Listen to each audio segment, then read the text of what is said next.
સુરતમાં વર્ષ 2011માં સાગરીતો સાથે મળી લૂંટ ચલાવનાર આરોપીને પોલીસે અલગ અલગ વેશ ધારણ કરી ઓરિસ્સાથી ઝડપી પાડ્યો છે। કહેવાય છે કે કાનૂન કે હાથ લંબે હોતે હે। સુરતના વરાછા પોલીસે પણ કંઈક આવી જ કામગીરી કરી છે। સુરતની વરાછા પોલીસે છેલ્લા 14 વર્ષથી લૂંટના ગુનામાં વોન્ટેડ આરોપીને ઝડપી પાડ્યો છે। પોલીસે આરોપીને ઓરિસ્સાથી પકડી પાડ્યો છે। વર્ષ 2011માં પકડાયેલા આરોપીએ પોતાના સાગરીતો સાથે મળી લૂંટની ઘટનાને અંજામ આપ્યો હતો। ફાયરિંગ કરી લૂંટની ઘટનાને અંજામ આપ્યો હતો।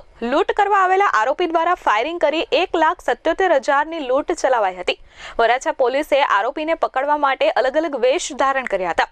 પોલીસે સફાઈ કામદાર રિક્ષા ચલાવી આરોપીનું પગેરું મેળવ્યું હતું અને ઓરિસ્સા ખાતેથી બાતમીના આધારે આરોપીની ધરપકડ કરી હતી।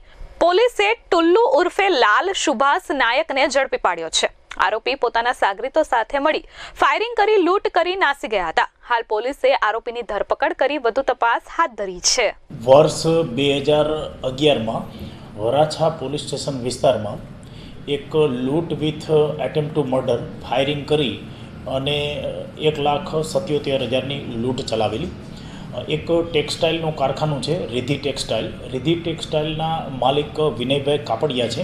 એને ત્યાં લગભગ તારીખ 26/9/2011ના રોજ 3 ઈસમો દેશી તમંચા અને હથિયાર સાથે આવેલા અને ત્યાં એમને લગભગ સાંજે 7 વાગ્યાની આસપાસમાં લૂંટ ચલાવેલી। લૂંટ કર્યા બાદ વરાછા પોલીસ સ્ટેશનમાં વર્ષ 2011માં ગુનો દાખલ થયેલો અને એટ એ ટાઈમ લગભગ 3 જેટલા આરોપીને પકડી લેવામાં આવેલા। તેમાંથી મુખ્ય આરોપી અને માસ્ટર માઇન્ડ કે જેમનું નામ ટુલ્લુ ઉર્ફે લાલા નાયક રહે ઓરિસ્સાવાળો લગભગ 14 વર્ષથી નાસ્તો ભરતો હતો। અત્રે વરાછા પોલીસ સ્ટેશનના ડી સ્ટાફને એવી હકીકત મળેલી ટેકનિકલ રિસોર્સિસ આધારે અને બાતમીદારોથી કે સદરુ આરોપી ઓરિસ્સામાં એના ગામ ધજોલા ખાતે હાલમાં છે, જેથી સદર બંને પોલીસના ડી સ્ટાફના જવાનો ત્યાં ઓરિસ્સા ખાતે જઈ અને લગભગ 10 દિવસ સુધી એ ગામની અંદર સફાઈ કામદાર બની રિક્ષાવાળા ડ્રાઈવર બની રિક્ષા લઈ અને વોચમાં હતા। એ દરમિયાન સદર આરોપી ઓરિસ્સાના ધજોલા ગામ ખાતેથી મળી આવતા તેમને પકડી અને વરાછા પોલીસ સ્ટેશન લઈ આવી અને કાયદેસરની કાર્યવાહી કરેલ છે।